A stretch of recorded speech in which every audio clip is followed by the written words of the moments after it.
కూర్మ వరాహస్య గరుడో నాగబంధకః ఖడ్వా బేరుండకాట్యస్య అవహిద్దస్తతైవ చ. నేను అడిగింది నాట్యశాస్త్ర ప్రకారం, దాని ప్రకారం ఎన్ని ఉన్నాయి? సరే, దాని ప్రకారం 13 ఉంటాయి సంయుక్త హస్తాలు అనేటువంటి.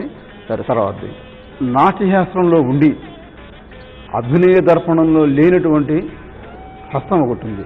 అదేమన్నా తెలుసా నీకు? ఊర్ణనాభం అనే హస్తం నాట్యశాస్త్రంలో ఉంది, కానీ అభినయ దర్పణంలో నందికేశ్వరుడు ప్రస్తావించాలి దాని గురించి. ఇప్పుడు మనం చేసే నాట్యాల్లో ఒక్కొక్క శైలికి ఒక్కొక్క రకమైన రసాన్ని ప్రధానంగా తీసుకుని వాళ్ళు ముందుకు వెళ్తూ ఉంటారు. కొన్ని మనం నవరసాలు మనం కొన్ని ఇంట్లో చూపిస్తాం. కూచిపూడి, భరతనాట్యం, కూచిపూడి ప్రధానంగా అన్ని రసాలకి ప్రాధాన్యత ఇస్తాం. సరే, కథకళిలో బాగా ప్రస్ఫుటంగా కనిపించే రసం ఏమిటి? వీరరస ప్రధానమైనటువంటిది కథకళి.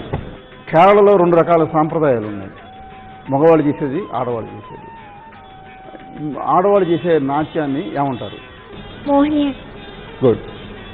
మరి ఇప్పుడు శ్రీమతి రమాదేవి గారిని అభ్యర్థిని ప్రశ్నలు అడగవలసిందిగా కోరుతున్నాను. జాతి భేదాలు తెలుసా? ఎన్ని రకాల జాతులు ఉన్నాయి? 5. ఓకే. సో ఇందులో ఖండ జాతికి ఎన్ని అక్షరాలు ఉంటాయి? అవేంటి? ఖండజాతి 5 అక్షరాలు, తక్క తక్కిట్ట. Very good. తర్వాత తాండవం అనే పేరు ఎలా వచ్చింది? శివుడు ఎవరికి చెప్పాడు చూపించమని? ఆయన పేరు మీద వచ్చింది తాండవం. తండు అనే శివుడి యొక్క ప్రధాన గణ దీంట్లో ఉన్న అతను అనమాట. అతను నేర్పించాడనమాట భరతమునికి తాండవం. పార్వతీదేవి లాస్యాన్ని చూపించింది. సో దానికి తాండవం అన్న పేరు వచ్చింది. ఓకే. జతి చెప్పేటప్పుడు 2 అక్షరాలని ఎలా పలుకుతాం? Very good. దశావతారాలు నేర్చుకున్నావా? లాస్ట్ జతి తాళం వేసి చెప్పు. ఏ తాళము? దశావతారం మోహన. తాళం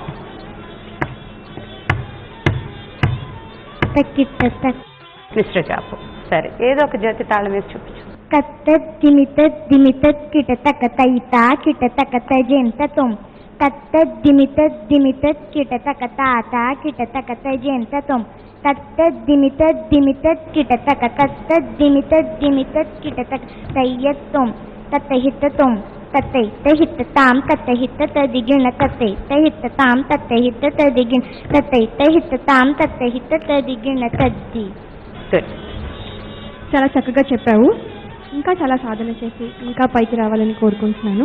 మరి రమాదేవి గారు చెప్పినట్టుగా ఇవన్నీ దృష్టిలో పెట్టుకుని ముందు ముందు నేర్చుకునే ఏ అంశమైనా గుర్తుపెట్టుకొని ప్రదర్శనలు ఇవ్వాలి, శృతిలోకి రావాలి అని కోరుకుంటున్నాను. రసభరితంగా సాగే శృతిలయలు కార్యక్రమంలో ఇప్పటి వరకు 3 అభ్యర్థులు వారి ప్రతిభను చూపించారు. ఇప్పుడు కార్యక్రమంలో రాబోయే చివరి అభ్యర్థి శిరీష పాత్రుని. గురువు గారు ఎవరో చెప్తావా? చింతా రామకృష్ణ గారు. మరి నువ్వు చేయబోయే మొదటి అంశం నాగేంద్రహారయ త్రిలోచనాయ పోయం చేస్తున్నాను. మరి రాగం? అమృతవర్షిణి రాగం. చక్కగా చేయాలి.